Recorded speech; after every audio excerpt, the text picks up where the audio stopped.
అనగనగా రామాపురం అనే ఒక చిన్న పల్లెటూరు గ్రామం ఉంటుంది. ఆ గ్రామంలో ఒక పిశాచి దెయ్యం ఉండేది. ఆ దెయ్యం ఆ ఊరిలో ఉన్న ప్రజలను ఎప్పుడు మోసం చేస్తూ, అలాగే వాళ్ళని ఏదో ఒకటి చేస్తూ, ఆ గ్రామంలోనే తిరుగుతూ ఆ గ్రామానికి అపాయం చేయాలని చూస్తూ ఉండేది. ఆ గ్రామంలో రంగయ్య అనే ఒక రైతు ఉండేవాడు.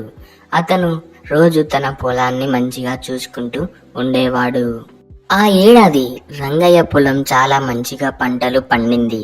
దానికి రంగయ్య చాలా సంతోషించాడు.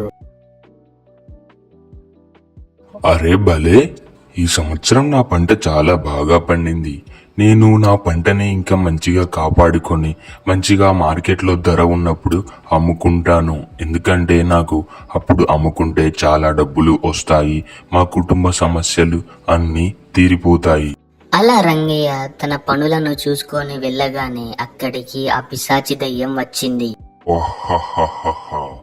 ఈ రంగయ్య పొలం ఈసారి చాలా మంచిగా పంటలు పండుతుంది. కానీ నేను ఇదంతా నా దగ్గరికి తీసుకోవాలి.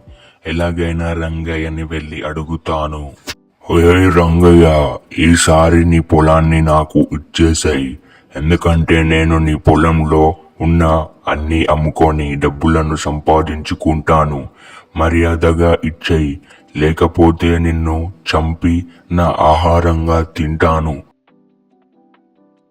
వద్దు, దయచేసి ఆ ఒక్కటి మాత్రం అడగకు. ఎందుకంటే నేను ఎప్పటి నుంచో కష్టపడి నా పొలాన్ని నేను చూసుకుంటూ వస్తున్నాను.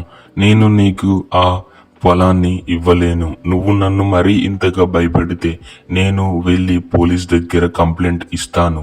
అప్పుడు నిన్ను అతను జైల్లో పెట్టి